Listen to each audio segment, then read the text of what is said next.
کامیاب بھی نہیں ہوگی. سر ایک سینئر صحافی نے خبر بریک کی ہے کہ عمران خان لاکھ کہتے رہے کہ میں این آر او نہیں دوں گا، وہ کچھ بھی کہتے رہے، Nawaz Sharif N R O لینا ہی نہیں چاہتے. نواز شریف کو بہت سے پیغامات بھجوائے گئے لیکن نواز شریف نے این آر او لینے سے صاف انکار کر دیا. تو کیا آپ کو نہیں لگتا کہ ایسے صحافی یہ چاہتے ہیں کہ نواز شریف اب ساری زندگی جیل میں رہیں، وہ باہر نہ آئیں؟ نہیں اس طرح کی باتیں ایسا نہیں ہے. نہیں ایسا نہیں ہے. دیکھیں بات یہ ہے، نہ این آر او یعنی ڈیل نہ کوئی دے رہا ہے نہ کوئی مانگ رہا ہے. این آر او ہوا تھا جنرل مشرف کے دور میں، اور آپ نے دیکھا کہ عدالت میں وہ کیس کیا، عدالت نے این آر او کو غیر قانونی کر کے تو ختم کر دیا. اس کا مطلب یہ ہے کہ آج بھی اگر کوئی این آر او کرے تو وہ کوئی عدالت میں چلے جائے تو این آر او جو ہے وہ ختم ہو سکتا ہے. سو اس کا مطلب ہے کہ سیاستدان یہ سوچتا ہے کہ اگر میں این آر او کے ذریعے باہر نکلوں تو اس کی کیا ضمانت ہے کہ 6 مہینے بعد این آر او جو ہے وہ غیر قانونی قرار دے دیا جائے عدالت کا غیر، اور پھر سیاستدان کو دوبارہ دھر لیا جائے. تو اس کے لیے یہ ممکن نہیں ہوتا کہ وہ این آر او کرے اس پچھلے این آر او کے حشر کے بعد. دوسری چیز ہے کہ آپ ڈیل کر لیں کسی سے. اب ڈیل کرنے کا مطلب یہ ہے کہ نیب کے قوانین کے تحت اگر آپ ڈیل کریں تو نیب پلی بارگین کرتا ہے، اور پلی بارگین میں بڑی سیدھی سی بات ہے کہ آپ کو پیسہ دینا پڑتا ہے اور یہ تسلیم کرنا پڑتا ہے کہ یہ پیسہ آپ نے کھایا تھا سرکاری.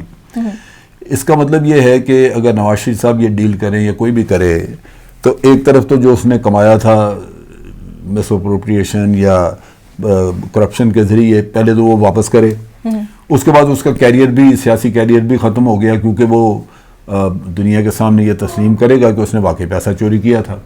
تو نیب کے قوانین میں یہ چیز شامل ہے کہ جو شخص پیسہ دے دیتا ہے وہ مجرم تو ضرور ٹھہرایا جاتا ہے لیکن اس کو جیل نہیں ہوتی. تو یہ جیل سے بچ سکتا آدمی، لیکن پھر پیسہ بھی گیا اور آپ کا کیریئر بھی گیا.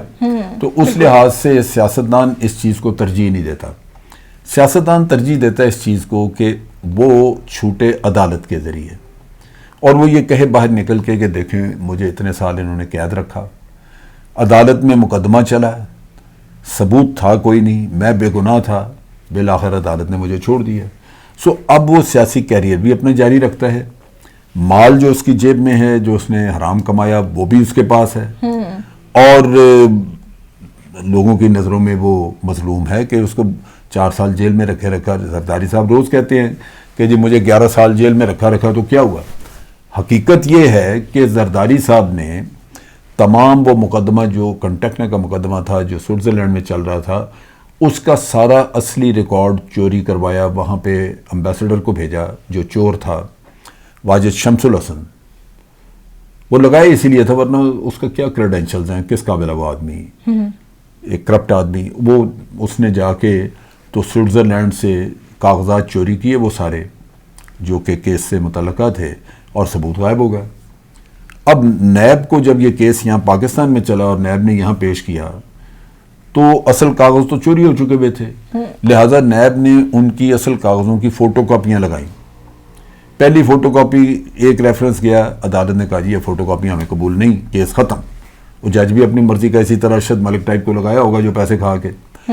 اسی طرح مہینے بعد دوسرا ریفرنس بھیجا، پھر اس میں فوٹو کاپیاں.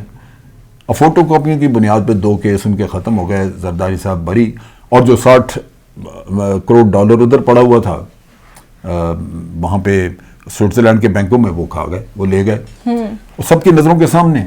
لیکن دیدہ دلیری اتنی ہے کہ آپ کو مجھے سب کو یہ روزانہ سناتے ہیں کہ جی کیا ملا، 11 سال ہمیں جیل میں رکھا، کوئی ثبوت نہیں تھا، ہم نے کچھ نہیں کیا تھا، ہم بے گناہ تھے، ہمیں سزا دی.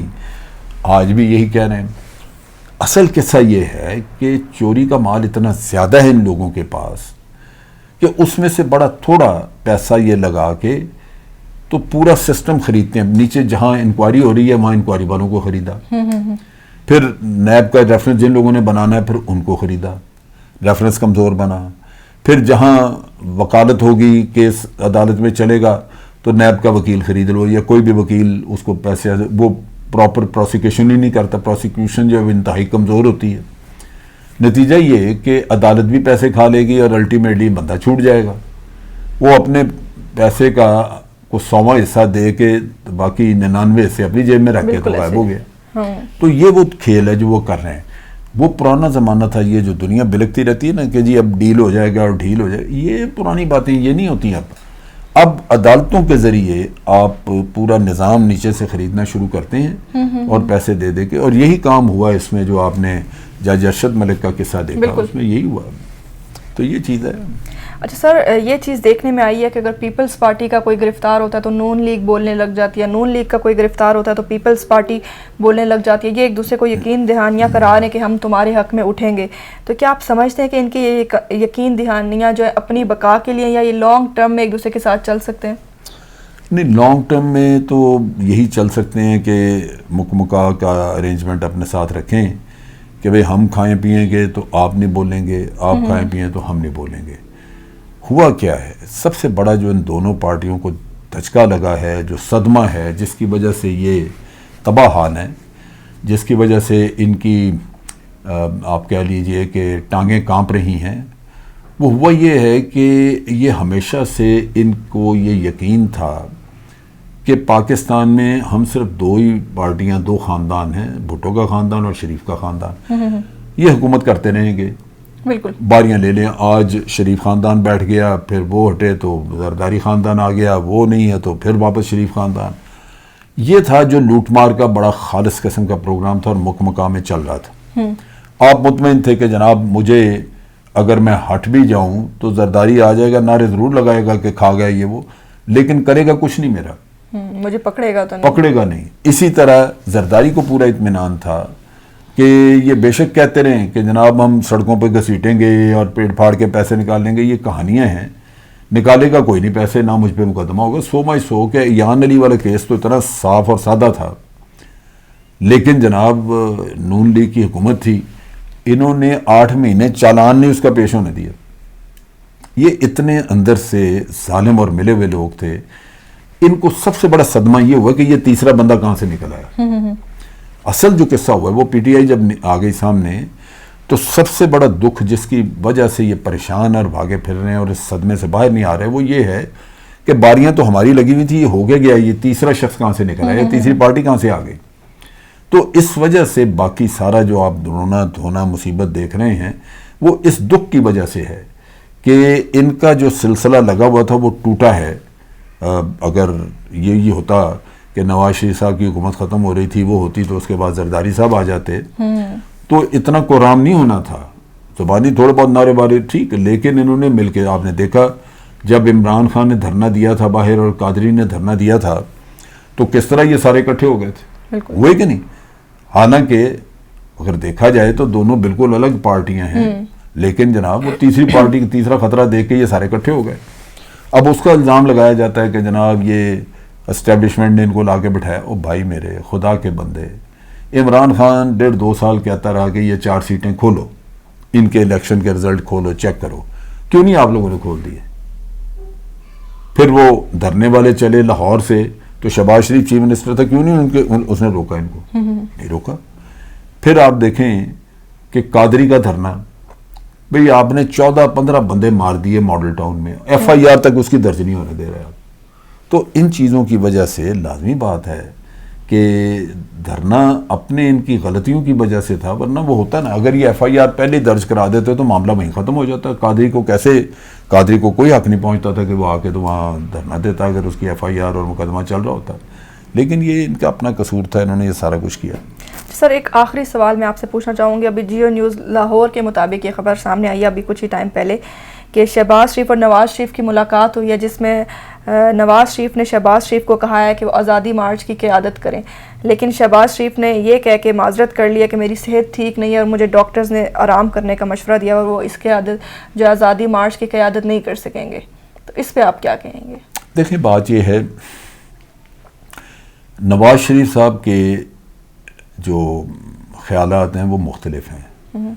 نواز شریف ہمیشہ ٹکراؤ کی سیاست کرتا ہے اور مفادات کے لیے. یہ نہیں ہے کہ ٹکراؤ کی سیاست کسی اصول کی بنیاد پہ تھی, نہیں, وہ اپنی طبیعت میں ہے کہ مسئلہ پیدا کرو, پھر ٹکراؤ پیدا کرو, سینک پھنسا کے بیٹھ جاؤ, بے شک سسٹم برباد ہو, ملک ہو, آپ اپنا جھگڑا چلاتے رہیں.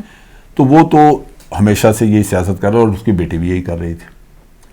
لیکن شہباز شریف اور اس کے بیٹے نے اپوزیشن میں رہ کے بھی سیاست مختلف طرح کی ہے.